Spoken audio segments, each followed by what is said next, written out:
Okay guys, सो हमारी सही last class में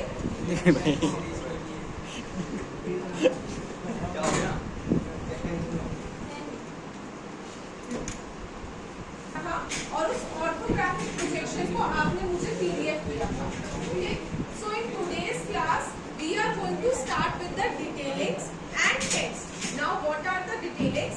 आप किसी भी चीज की डायमेंशन शोकेस करते हो। आपने क्यूब बनाया, क्यूबॉइड बनाया, तो उसमें ये 3 सेंटीमीटर का है, ये 4 सेंटीमीटर का है, 6 सेंटीमीटर का, ये सब कुछ आप करते हो, ठीक है। और उसके बाद उसमें आप टेक्स्ट भी लिखते हो, that this is your front elevation, this is your side elevation। तो अभी today's class we are going to start। सबसे पहले एक डायमेंशन की कमांड आती है DLI enter, D for dog, L for lamb, I for ice cream।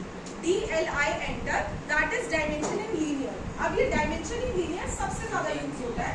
ये कहाँ पे यूज होता है? लेट्स से एक टेबल मेरा ये है और एक टेबल मेरा ये है, इन दोनों के बीच के क्लियरेंस स्पेस मुझे जाना है।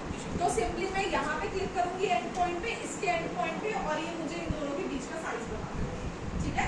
अब कमर्शियल में हो, रेजिडेंशियल में हो, बेड से वार्डरोब के बीच का साइज, बेड से सोफा के बीच का साइज, बेड से टीवी यूनिट के बीच का साइज, जितना भी क्लियरेंस स्पेस है, अगर कोई गैलरी एरिया है, कोई वॉक वे है, वो 3 फीट का होना चाहिए मिनिमम। अगर बिल्कुल ही जगह नहीं है तो मैं एक पॉइंट को सिलेक्ट करूंगी और दूसरे पॉइंट को सिलेक्ट करूंगी। तो ये देखो मुझे मेरे डायमेंशन बता रहे हैं यहाँ पे ऊपर, ठीक है। ये समझ आया कैसे हुआ है? एक पॉइंट पे क्लिक किया, दूसरे पॉइंट पे क्लिक किया और ऊपर ये मुझे डायमेंशन बता रहा है। तो अभी आप जब क्यूबॉइड बनाओगे या क्यूब बनाओगे तो एक पॉइंट पे क्लिक करोगे, दूसरे पॉइंट पे क्लिक करोगे, आपको डायमेंशन बता देगा। समटाइम्स ऑटोकैड में क्या होता है कि आपकी जो डायमेंशन है ये बहुत ही ज्यादा छोटी नजर आएगी या बहुत ही ज्यादा बड़ी नजर आएगी। अगेन जैसे हम यूनिट सेटअप करते हैं तो जब तक कुछ बना नहीं लेते, या तो लाइन एकदम डॉट जैसी दिखेगी या फिर ड्राइंग से ही बाहर चली जाएगी, शीट से ही बाहर चली जाएगी। तो अगर टेक्स्ट छोटा या बड़ा आता है, what you guys have to do is D enter करना है, डी फॉर डॉग, मॉडिफाई पे जाना है, यहाँ पे टेक्स्ट पे जाके टेक्स्ट की हाइट को इंक्रीज या डिक्रीज करना है, ठीक है। अभी मैं ज्यादा थोड़ा सा इंक्रीज करके बता रही हूँ एंड देन सेट करें क्लोज, ताकि आपको डिफरेंस नजर आए, ठीक है। अब डी एंटर करके थोड़ा सा छोटा कर दूंगी बिकॉज मेरे accordingly it is too big. तो मैं वापस से यहाँ पे टेक्स्ट पे जाऊंगी और मैंने छोटा किया और उसके बाद okay and then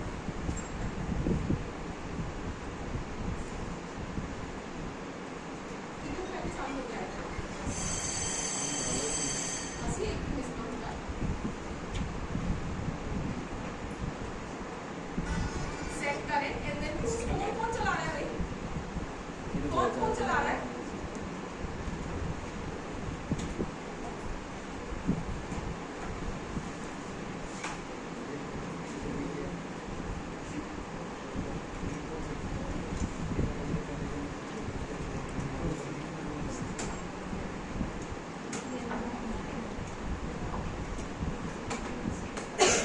Okay, so am I clear with this?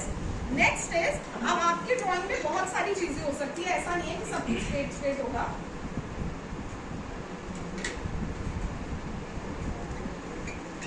Drawing में कोई डायगोनल लाइन है, ठीक है। अभी ये लाइन डायगोनल है और मैं इसको डायमेंशन दे दूंगी इन लीनियर।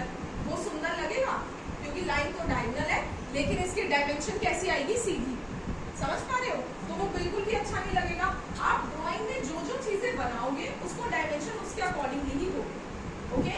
जैसे किसी भी सीधी चीज के लिए डायमेंशन इन लीनियर गया, किसी भी डायगोनल चीज के लिए डायमेंशन इन अलाइन हो जाएगा, ठीक है। अब यहाँ पे ये जो मेरा डायमेंशन इन लीनियर है, इसके साथ में there is dimension in align. अब मैं इस पे क्लिक करूंगी, यहाँ पे एक कॉर्नर, यहाँ पे एक कॉर्नर, और देख रहे हो कि डायगोनल लाइन के डायमेंशन डायगोनली ही आई है, ठीक है। If something you are having that is angular, जैसे ये एंगुलर है, तो अभी इसकी डायमेंशन कैसे जाएगी? इसकी एंगुलर फॉर्म में जाएगी। Simply I have to click dimension in angular, एक क्लिक यहाँ करूंगी, एक क्लिक यहाँ करूंगी, ये एंगुलर डायमेंशन बता रहा है, ठीक है।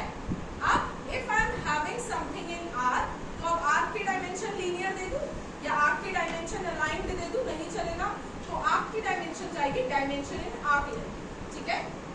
यहाँ पे मैं क्लिक करूंगी डायमेंशन इन आर्क लेंथ और आर्क पे क्लिक किया एंड देन ये मेरे आर्क की डायमेंशन आ गई। Am I clear?